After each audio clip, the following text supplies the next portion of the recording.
जिस व्यक्ति के अंदर अभी अहम बना हुआ है, मैं बड़ा हूँ, यह भाव बना हुआ है, वह व्यक्ति चाहे कुछ भी ना हो, लेकिन वह अपने उत्थान के लिए कार्य नहीं कर पाता। क्यों? क्योंकि उसके अंदर अभी इतना विकास ही नहीं हुआ है कि क्या भला है उसके लिए और क्या उसके लिए भला नहीं है, यह वह नहीं देख पाता। ऐसे व्यक्ति को अगर बुद्ध पुरुष का भी साथ हो जाए तो वह उन बुद्ध पुरुषों से फायदा नहीं उठा पाता, अपना कल्याण नहीं कर पाता, क्योंकि उसके अंदर अभी बुद्धि का इतना विकास ही नहीं हुआ है कि वह यह समझ सके कि उसके लिए क्या फायदेमंद है और किस कृत्य से उसकी हानि होती है। उस व्यक्ति का मैं भाव इतना बड़ा है, उसके अंदर अभी तर्क पैदा नहीं हुआ, उसके अंदर अभी समझ पैदा नहीं हुई, चाहे वह बुद्ध पुरुषों के संग जीवन पर्यंत रहा हो। श्रावस्ती के जेतवन में छन्न थेर को उपदेश देते हुए बुद्ध कहते हैं कि कुकर्मी व्यक्ति को अपना मित्र मत बनाओ, नीच पुरुषों का साथ मत करो, कल्याण के लिए अच्छे मित्रों का साथ करो और उत्तम पुरुषों के संसर्ग में रहो, क्योंकि मनुष्य की बुद्धि का विकास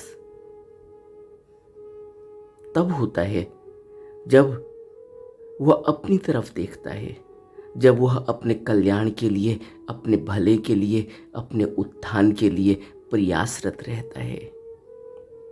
जिस व्यक्ति को अपने भले के लिए, अपने उत्थान के लिए अभी भाव ही नहीं जगा, जो व्यक्ति यह मान ही रहा है कि वो ठीक है, उसके अंदर अपने उत्थान के लिए कोई प्रयास नहीं जगता। वह दूसरे को देखता है और दूसरे को देखकर, दूसरे की प्रशंसा को देखकर, दूसरे के आदर भाव को देखकर उसके अंदर ईर्ष्या पैदा होती है। वो कहता है ये तो कुछ भी नहीं है, मैं बड़ा हूं। यही हुआ छन्न थेर के साथ। छन्न थेर की एक कथा है धम्मपद में। धम्मपद की गाथा में राजकुमार सिद्धार्थ ने जब राजमहल छोड़ा, उनका सारथी था छन्न। वही उनको अनुमा नदी के पार छोड़कर आया था। जब सिद्धार्थ ने घर छोड़ा, राजमहल छोड़ा, उस समय छंद ही सारथी था।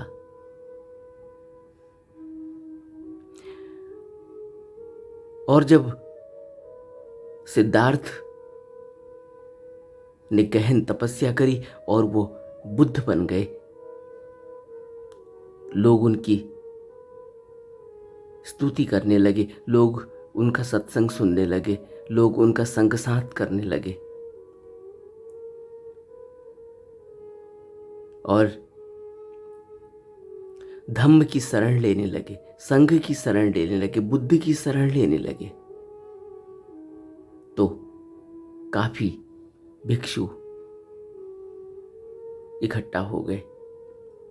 बुद्ध, धम्म और संघ की शरण में जाने को, त्रिरत्न से अपना नाता जोड़ने को एक बड़ा धम्मचक्र फैल गया। सिद्धार्थ का सारथी यानी छन्न, जो राजकुमार सिद्धार्थ को राजमहल से लेकर आया था अंतिम बार जब उन्होंने राजमहल छोड़ा। वह भी परिवारजक बन गया, वह भी प्रवर्जित हो गया, उसने भी दीक्षा ले ली और वह भी भिक्षु बन गया। लेकिन बुद्ध के साथ बचपन से सानिध्य पाया था उसने। बुद्ध उसको बहुत स्नेह करते थे, तो उसे लगा कि बुद्ध तो मेरे बचपन के साथी हैं। उसे इस बात का घमंड होने लगा, इस बात का अहंकार उसके अंदर आ गया कि वह तो बुद्ध को बचपन से जानता है। उस जैसा कौन है यहां? इतने लोग, इतने भिक्षु संग में हैं, लेकिन वह तो बिल्कुल निराला है, क्योंकि वह बुद्ध को बचपन से बुद्ध के साथ ही रहा है। वह तो बिल्कुल विशेष है। उसके अंदर गर्व पैदा हुआ और यह अहंकार, यह गर्व इतना ज्यादा हो गया कि वह किसी भिक्षु को कुछ समझता ही नहीं था। वह सभी भिक्षुओं से कहता था, अरे सारिपुत्र, मोदगल्लान अपने को अग्र शिष्य कहते हैं। मैं तो उस समय भी भगवान के साथ था जब उन्होंने घर बार भी नहीं छोड़ा था, जब वो राजकुमार सिद्धार्थ थे। मैं तो तब से उनके साथ हूं, मैं तो बचपन से उनके साथ हूं। मेरे से ज्यादा कौन जानता है? छंद की ऐसी बातें कि वो भिक्षुओं से अदब से बात ही नहीं करता था, वह अपने जैसा किसी को सोचता ही नहीं था। भगवान के सामने छन्न के ये सब कृत्य लाए गए कि छन्न इस तरह से कृत्य करता है, इस तरह की बातें करता है, किसी को कुछ नहीं समझता, किसी का आदर नहीं करता, भिक्षुओं के साथ सही तरीके से बातचीत नहीं करता। उसके अंदर बहुत ज्यादा गर्व, घमंड और दर्प है। भगवान ने छन्न को फटकारा, उसे डांट लगाई, उसे समझाया, एक बार समझाया, 2 बार समझाया, 3 बार समझाया, मगर छन्न पर कोई प्रभाव ही नहीं पड़ा। वह तो एकदम जड़ था। वह बात उसके अंदर इतनी गहरी बैठ गई थी कि वह तो बुद्ध को बचपन से जानता है। उस जैसा कौन है? ये सब भिक्षु तो अब बने। इस व्यक्ति के अंदर कोई समझ पैदा नहीं हुई, यह तो देखा देखी में प्रवर्जित हो गया था। इसको बुद्ध का वह रूप, बुद्ध की वह ऊर्जा, बुद्ध का वह प्रकाश कुछ पता नहीं था, इससे कुछ नजर नहीं आता था। इससे बुद्ध के प्रति कोई ऐसी भावना बाहरी थी जो थी, यह बुद्ध को समझ नहीं पाता और समझ भी नहीं सकता। ऐसा कोई भी व्यक्ति बुद्ध पुरुष को नहीं समझ सकता जिसके अंदर बुद्ध के प्रति कोई यह भावना ही न हो कि बुद्ध परम है, बुद्ध भगवत स्वरूप है। बुद्ध के अंदर एक परम लोक की ऊर्जा बह रही है और बुद्ध कल्याणकारी हैं। इस बात का एहसास न तो छन्न को था और न ही छन्न जैसे ऐसे लाखों लोग हैं जो बुद्ध पुरुषों को इसी दृष्टि से देखते हैं। उनके ऊपर कोई प्रभाव नहीं पड़ता। ऐसे लोग जगह जगह बुद्ध पुरुषों की निंदा करते हैं, कुछ भी बोल देते हैं। यह सब छन्न के तरह के लोग हैं। यह तब भी थे और यह आज भी हैं। और जब छन्न को एक बार, दो बार, तीन बार बुद्ध ने फटकारा, समझाया, डांट लगाई, उस पर कोई प्रभाव नहीं पड़ा। और भगवान तो समझते ही थे कि यह परिनिर्वाण को समझ नहीं पाएगा। भगवान ने आनंद को बुलाया और कहा, आनंद,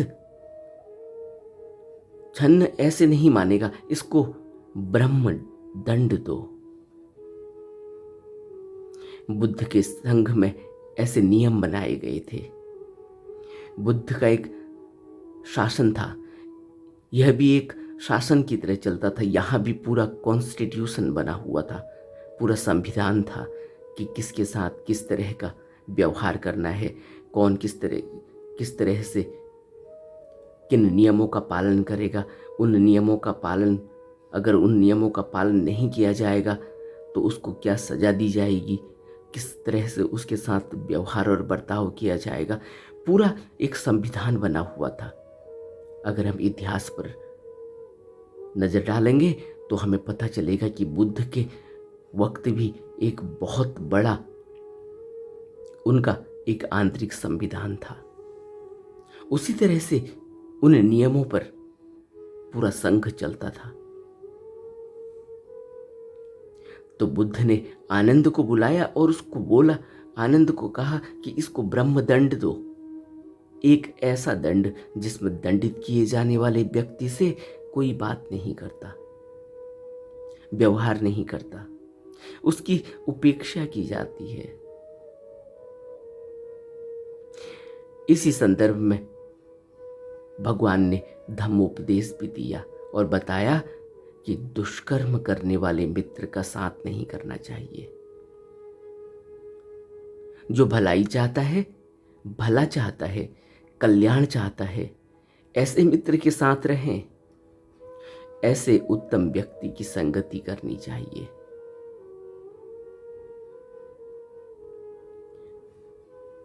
तब बुद्ध बोले, छन्न, दोनों अग्र शावक तुम्हारे कल्याण मित्र हैं। दोनों यानी सारिपुत्र और मोदगल्लान, दोनों ही अग्र शावक हैं और कल्याण मित्र हैं। उनके अंदर तुम्हारे प्रति कोई दुर्भावना नहीं है। वह तो सभी भिक्षुओं को समान भाव से देखते हैं और यहाँ सभी भिक्षु एक दूसरे के कल्याणकारी मित्र हैं। एक दूसरे के साथ रहना, एक दूसरे का भला चाहना और सबके साथ मिलकर चलना, यही तो संघ का मतलब है। इस प्रकार के कल्याण मित्रों का साथ करना चाहिए। लेकिन छन्न को समझाने के साथ ही, क्योंकि कई बार छन्न को पहले भी समझाया गया था, लेकिन बुद्ध ने इस बार भी उसको कहा कि कल्याण मित्रों का साथ करो, ये सभी तुम्हारे कल्याण मित्र हैं, तुम्हारा भला चाहते हैं। तब बुद्ध ने यह गाथा कही थी,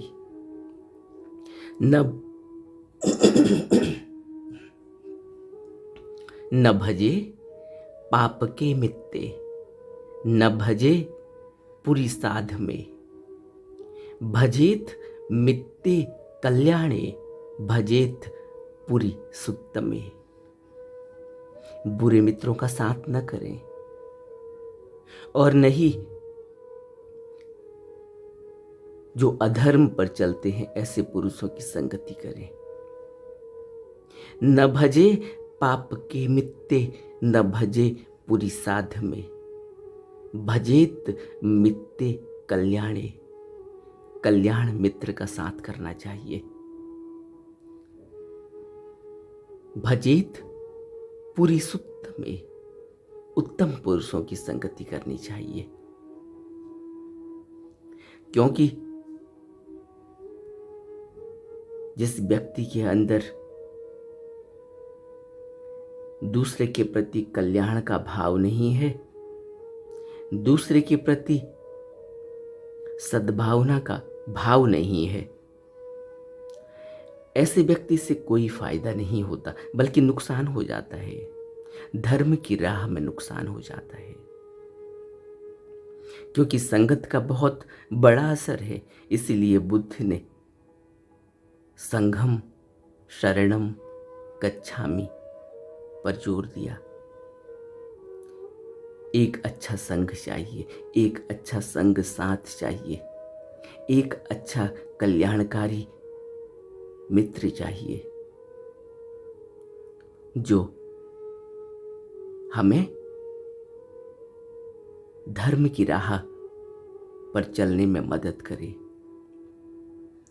धर्म की राह बहुत आसान नहीं है। इस राह पर चलने के लिए बहुत ज्यादा अनुशासन की जरूरत होती है, बहुत ज्यादा प्रज्ञा और विवेक से समझने की जरूरत होती है। जीवन को, अपने जीवन को अच्छे से समझना होता है, अपना भला देखना होता है। अपना भला का अर्थ यह नहीं है कि सिर्फ अपना ही अपना सोचा जाए। अपने भले का अर्थ है कि धर्म की राह पर आगे को कैसे बढ़ा जा सकता है, अपना उत्थान कैसे किया जा सकता है। अपने को तराशना है, अपने को साधना है, अपने को साधने में, साधना में लगाना है, धर्म की साधना में लगाना है। अनुशासन शील के नियमों में अपने को ढालना है। इस तरह अपना कल्याण करना होता है, अपना भला करना होता है। और ऐसे में ऐसा ही मित्र चाहिए जो उस कल्याण में मदद करे। राह, धर्म की राह पर, निर्वाण की राह पर बढ़ने में मदद करे, संग संग चले। तब बुद्ध ने यह गाथा कही थी। हमें बुद्ध के वचनों को अपने अंदर बैठाना चाहिए। अपने जीवन में जब तक उनको ढालेंगे नहीं, अपने जीवन में जब तक इन वचनों को जिएंगे नहीं, तब तक कल्याण नहीं होता। क्योंकि ज्ञान लेना एक बात है और उस ज्ञान को अपने जीवन में ढालना, उस ज्ञान को जीना, जिससे कल्याण होता है, जिससे बुद्धि की वह ऊर्जा हमारे अंदर प्रकट होने लगती है, हमें महसूस होने लगती है और हम उस राह पर अग्रसर होते हैं। तो सिर्फ सुन लेने से, पढ़ लेने से कल्याण नहीं होता। कल्याण होता है उसको अपने अनुभव में लाने से, उसको जीने से, उसका अभ्यास करने से। इसीलिए बुद्ध ने अभ्यास पर सबसे ज्यादा जोर दिया।